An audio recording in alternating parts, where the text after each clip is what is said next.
Hello, I'm Rob, and welcome to Alternatives 2, where we look at an upcoming video game and suggest some alternatives that you can play in addition to, or instead of, or in the run-up to the release of that game.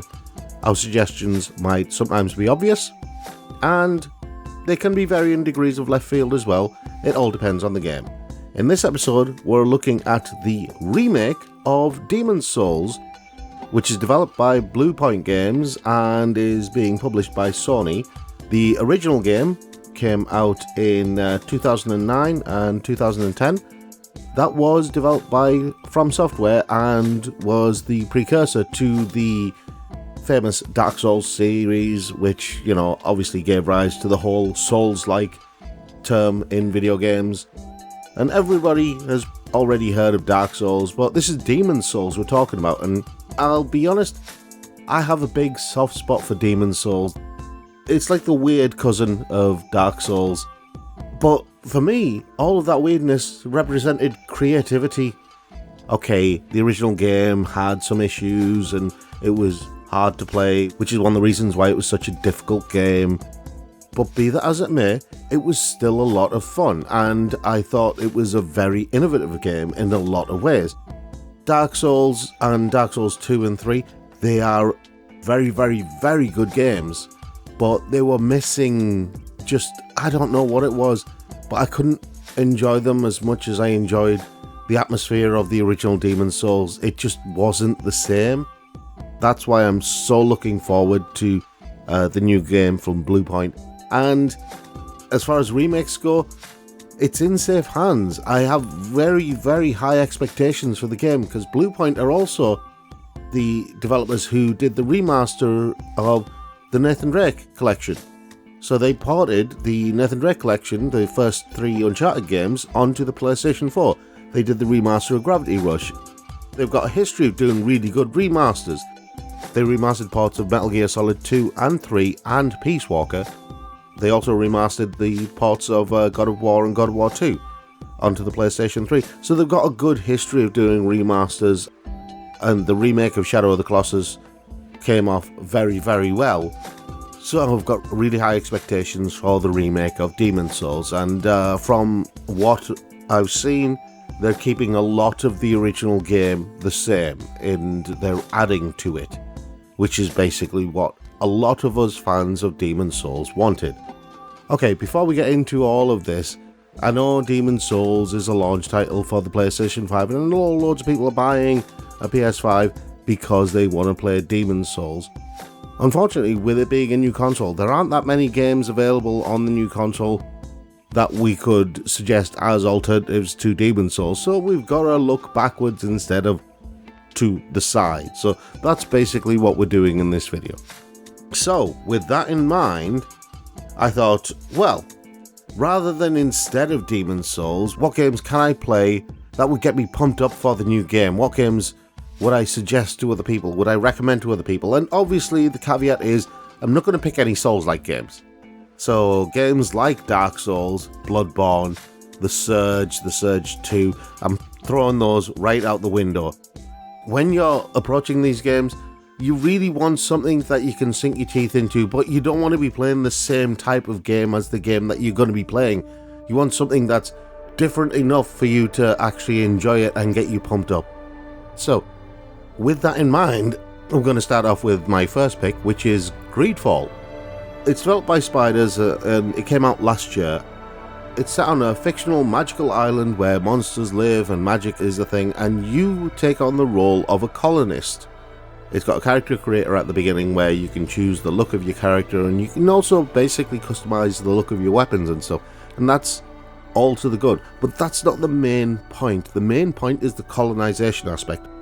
See, Greedfall is kind of a throwback to those old RPGs where you had this massive, really complex and really deep world building that promoted a lot of different ways you could look at the story. It has a lot of factions. You have the religious factions, you have the neutral factions, the scientific factions. You define how the story develops. Your choices have a lasting impact on how the story goes in Greedfall. And yeah, okay, that's something that is not unique in a game, but what I loved about Greedfall was that it didn't hit me over the head with the choices I was making. The choices I was making were mine, and they were based on the story, on the characters, on what was happening in the game. And I had to suffer the effects of those choices that I made. I think Spiders have really nailed the combat system in Greedfall, and it's a lush island with all sorts of dangers and wonders and all sorts of things like that. Really well worth exploring. Greedfall's a game that a lot of people overlooked when it came out, and I think that's unfair because it really is well deserving of attention. And if you're going to be playing Demon's Souls, I think Greedfall's a great game to play in the run-up to Demon's Souls. So, with that said, moving on to my second choice, and my second choice is, again, it's a third-person action-adventure, but again, it's not the type that you think I'm going to pick. It's another one that came out last year, but the difference between this particular game and Greedfall is night and day. See, where Greedfall you're playing through a story, and the choices that you make have consequences, in Outward, it's a basic story, but a lot of what happens in Outward is just framework for you and your experiences, and you going out and exploring, and the choices that you make in order to survive in the wild. And that's where the game deviates completely from what you would expect. See, Outward is the adventurer's adventure game. The survival aspects in the game are among the best I've seen in video games, and there is a deep and complex magic system in this. You have to gauge your warmth, your hunger, your thirst. You can get sick from drinking foul water. You have to navigate through the wilderness avoiding monsters and other humans who may attack you. You can suffer from cold and disease and digestion. You can become imprisoned by enemies if you lose a battle, or you can be brought back to safety by an NPC. You don't really die. Instead of dying, what you lost is time, and what you've lost is all of the effort of getting to the point that you got to. And that's where the challenge is with Outward. It is a challenging game, but it's the kind of challenge that I suppose mountaineers would feel when they see a mountain that they haven't climbed.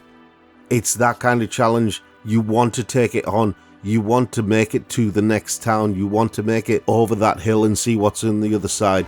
You want to do it, and you're not going to let anything stop you. That's the kind of game that Outward is.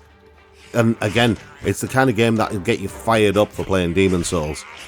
And so we're on to the last game. And the last game, obviously, I chucked out all the Souls-like games. Well, I kind of haven't, because my last game is a Souls-like game. I know, I lied.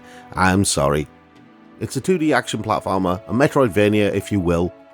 In terms of how it looks, it's different enough from your standard Souls-like game for you automatically not to know it's a Souls-like game. Unlike what most of you were thinking, I haven't gone with Salt and Sanctuary. Sorry. As much as I love Salt and Sanctuary, I think Blasphemous fits the bill better. So yeah, get your pointy helmets on and your crown of thorns, because Blasphemous is my pick for getting you fired up for Demon's Souls. It's developed by the Game Kitchen and published by Team 17, who I'm a big fan of. I love the Worms games, and I've been following Team 17 for many, many, many, many years. Yes, I am that old.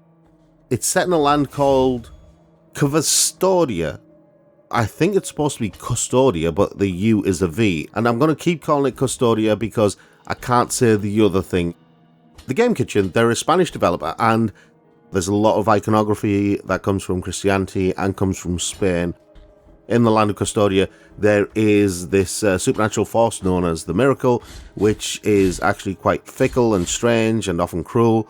It can sometimes bless, sometimes curse.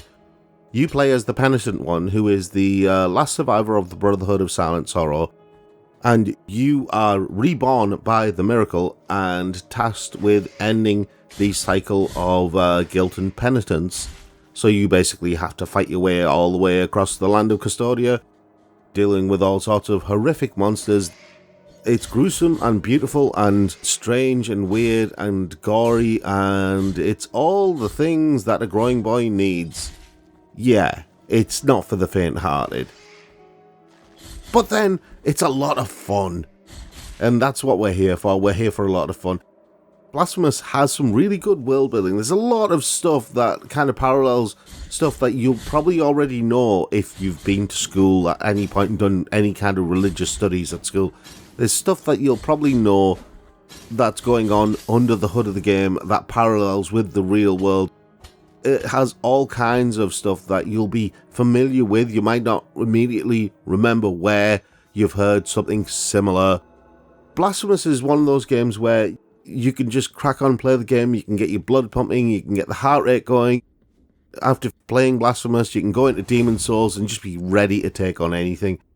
So, of the 3 games, I think Greedfall will probably get you immersed in the story.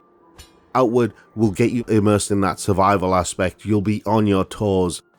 And Blasphemous will just get the heart rate going for Demon's Souls. If there was a game that could combine all 3 things, it may be the greatest game ever. Any one of those games, or all 3 of those games, will get you going for Demon's Souls, I reckon.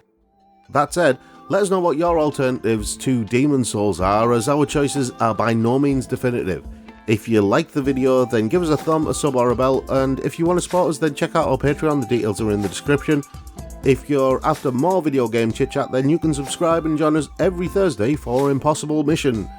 And that's all for this episode. The other Rob will be back next time for some alternatives to Yakuza Like a Dragon. He's the perfect man for that as well, as he is a terminal fan of Yakuza. So until then, thanks for watching.